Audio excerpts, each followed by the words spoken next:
तो यहाँ पर डेमन स्लेयर के सीज़न 5 एपिसोड 2 में हमें यहाँ पर दिखाया जाता है कि जो गिव है वो सडनली बोलता है यहाँ पर कि मैं असली वाटर हशीरा नहीं हूँ, जबकि हम यहाँ पर सीज़न 1 से मानते चले आए थे कि ये एक्चुअल में एक वाटर हशीरा है। तो यहाँ पर ये बात होती है कि बचपन में जो गिव है वो उसका एक दोस्त था जब वो वाटर हशीरा ट्रेनिंग में गया था। जो उसका दोस्त है वो एक्चुअल में बहुत पावरफुल दोस्त था, यानी कि सभी में से वो पावरफुल था, और पावरफुल नहीं बल्कि सभी को यहाँ पर वो दूसरे डीमन से बचाता था, जिसे हम लोगों ने यहाँ पर जब वो माउंटेन में लास्ट ट्रेनिंग होती थी जहाँ पर आप लोगों को ट्रेनिंग के लिए असली माउंटेन में छोड़ दिया जाता था और वहाँ पर डीमंस भी बहुत सारे थे, उसको आप लोगों को मारने थे। लेकिन वहाँ पर वो उसका दोस्त गिव का दोस्त अकेला ही सबको प्रोटेक्ट करता है। जो भी यहाँ पर ट्रेनिंग में आए थे बच्चे उनको वहाँ पर वो अपनी प्रोटेक्शन देता है और वो उनको प्रोटेक्ट करते करते वो यहाँ पर मर जाता है। लेकिन यहाँ पर आप लोगों को ये बात भी ध्यान में रखनी पड़ेगी कि उस टाइम में वो गिव छोटा था और उसका दोस्त भी छोटा था, और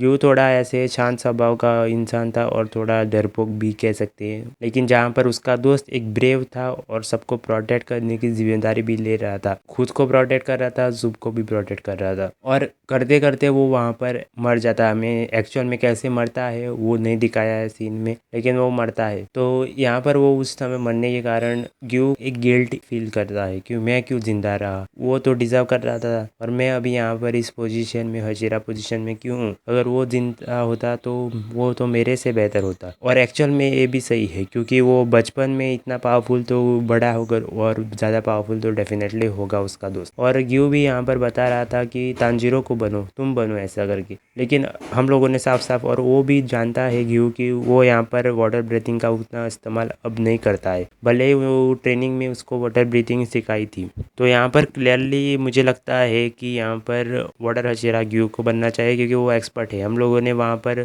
पिछले सीजन्स में भी देखा था उसने कितने आराम से वाटर स्टाइल का वो यहाँ पर इस्तेमाल करता है। और इस तरीके से वो जैसे तांजीरो को सबको मनाने में एक्सपर्ट है वैसे ही उसको भी मना लेता है, और वो यहाँ पर रियलाइज़ करता है कि उसको ये जिम्मेदारी लेनी चाहिए कि वो एक वाटर हशीरा है, और शायद वो उसको समझ में आया। आप लोगों को यहाँ पर इस पे टॉपिक पर आप लोगों को क्या विचार है वो मुझे कमेंट में बताना। तो बेसिकली मुझे जो भी लगा वो मैंने आप लोगों को एक्सप्लेन किया और मेरे थोड़े से जो ओपिनियंस है वो भी यहाँ पर शेयर किया।